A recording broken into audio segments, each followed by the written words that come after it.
In this video, I want to talk about the no pain, no gain paradigm and why I don't believe in it anymore. If you ever heard, or perhaps you even believe right now, that the only way to succeed, to make things happen, is through hard work, dedication, pain, sacrifice, and blood, that nothing good comes easy, and if it comes easy, it will go easy, and that you must be willing to sacrifice to achieve what you want, because good things takes time, and to deserve what you want, you need to work for it. You need to deserve it. You need to grind yourself to it. Those belief systems, I was very much exposed when I was younger, when I was growing up, through my parents, through the environment, through school. Everything was telling me that if you want to be good at something, if you want to be successful, if you want something, even to feel good about yourself, well, you gotta work, you gotta commit, you gotta sacrifice, right? And if you don't do it, it almost creates that sense of guilt, that sense of like, I'm not trying hard enough, I'm not working hard enough, I don't have enough, and it's never enough. Because guilt and fear are really much a part of this belief system. And it's a belief system that I truly believe is holding people back more than it's actually providing them. Because you see, what do those beliefs and sentences have in common? Well, they all presuppose that if you want something, you gotta struggle for it, or you gotta pay a certain price. Whether it's action, whether it's sacrifice, whether it's time and commitment, you gotta pay a price to get what you want. And if you don't get what you want, it's because of you, or because you didn't work hard enough. And so all that guilt that we carry along can be very incapacitating. But we almost glamorize this hustle, this grind culture, this like work and work and work again and work more. We got so many famous influencers and stars who will tell you that everything that you need to do in life is just work, and then sleep for hours, and then work some more until you reach your goals, and then work some more, because once you're on top, you need to work even harder to stay on top. And at some point, I was burning myself off by believing in this belief system. And that's when I started to realize, and I started to see different patterns, but I also started to realize that it's nothing more than a belief system. Because that's what it is. Because not everybody is subscribed to this belief system. And I started to notice that other people, and also I started to notice certain times in my life when I didn't care, when I wasn't trying, and things were happening. Things were happening faster, they were happening better, and it was more effortless, and the results were more amazing. And all of this, along with the books that I was reading, kind of pointed me in this direction to let me see how much those beliefs were costing me. Because I was constantly feeling not good enough. I was constantly feeling like other people are more successful than me, meaning I'm doing something wrong, meaning I need to work harder, I need to sacrifice more. But also it created a lot of fear, a lot of anxiety. Because I always felt like if I'm not working, well, what am I doing? So I was restless constantly, which puts tremendous amounts of pressure on yourself, creates insecurity, because it's almost like you have this second part of you that's like, I don't want to suffer so much. And it creates this internal conflict because a part of our brain wants to avoid pain and seek pleasure. And I believe that's one of the reasons why so much people actually don't take action toward the things that they want, because the amount of pressure that they put on themselves and the amount of guilt and fear holds them back from even trying and beginning to go in the direction that they want. But let's break down this belief system a little bit. And I want to share a story with you about this condo that I moved in almost a year ago. Before that, for about 2 months, I was looking for a new place, because I was coming out of the lease that I had and I wanted to change to a bigger condo, a better condo, and I had a list of all the things that I was looking for. And I visited at least 40 different apartments. And none of them worked. There was always something strange, I didn't like it, or it just was completely off. 2 months of effort, of trying, of grinding, contacting agents, going to places, visiting places, looking on the internet, really trying my best.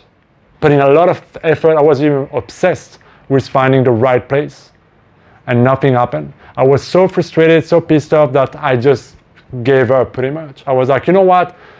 I just don't care anymore. If something comes up, great. If it doesn't come up, I'm just gonna stay here because I just had enough.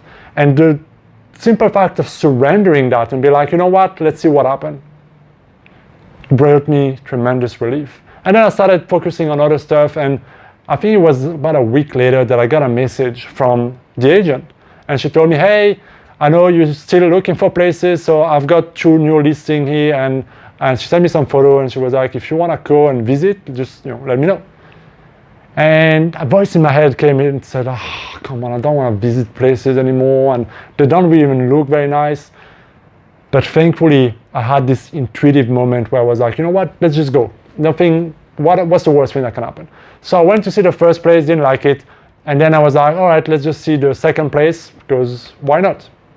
And we got there. And that was the last place that basically she had on her list for me. And it was amazing. The place was big, it was ticking every single box that I wanted. And it was available, and not only that, but the landlord was accepting to change certain things the way I wanted it to be, add certain things, and it was really, really helpful. And it worked out so easily and effortlessly, and I signed the bill, and I got the place.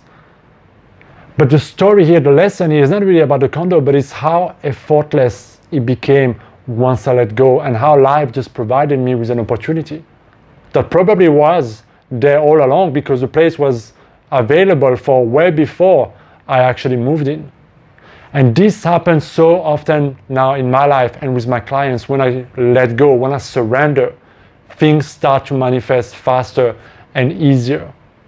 But what do we mean by surrendering and letting go? Because this creates a lot of confusion sometimes. So I want to be very clear. What we need to let go is a couple of things. First, we need to let go of that paradigm that we have, that success equals hard work, that I have to do it, that I have to hustle, that I have to sacrifice. And a lot of those beliefs are subconscious, because we believe that life is bad. Our life will knock us down at every chance it gets. And because of those beliefs, we tend to leave those beliefs. So we need to become aware of that belief system that we have, but also the guilt and the fear associated when we feel inadequate, when we feel like not enough, when we feel like we should work harder, and surrender those emotions. That's the first thing we need to let go. That's the resistance that I like to call it. And then we need to let go of the obsession of our desires that are driving us nuts and that are driving us in stress and in pain. Just like I was obsessing on finding the right place, I wasn't actually happy. It was getting stressful. It was getting me anxious. And the moment I let it go, meaning I didn't care whether it happened anymore or not, things, not only I got relief, but things started to fall into place. And it's the same in my business. When I try very hard to get a sale, to close somebody, so to close one of the clients, my focus is off, and very often it only leads to resistance toward the client. But when I just focus on serving, giving value, going for the sale, and just let it happen. If it happens, it happens. If it doesn't, it's okay. It happens so much more easily, more often. And it's amazing. But you can start to see those patterns when we start to let go and surrender and just be okay with it. But I also want to make sure that I'm clear. That doesn't mean that you don't do anything and that you just bypass this whole facing your fears or taking action. Because that is also the greatest resistance. Too often we try to manifest so we don't have to do stuff and we don't have to face our fears and insecurities and beliefs that are holding us back and all those things. And that is always going to backfire because your energy never lies. So once you get in that state of knowing what you want, letting it go, and just going with the flow of life just carry you there. And this is such a faster, better, stress-free way. It's not a perfect way by any means, but it's much easier than always feeling like you need to grind, you need to hustle all day, because I truly believe that life is more than that. And I don't believe that I'm here to just work my whole life and then freaking die and that's it. I want to enjoy what I do, the journey. I like working, I like what I do, but I also like my time off. I also like my hobbies. I also like traveling. I also like so many other things that I equally want to do and that are integral to the life that I want to live. And letting go is the path to greater, faster, effortless manifestation and actually making things happen in your life. So let me know what you think, guys. I hope you try it. Be well.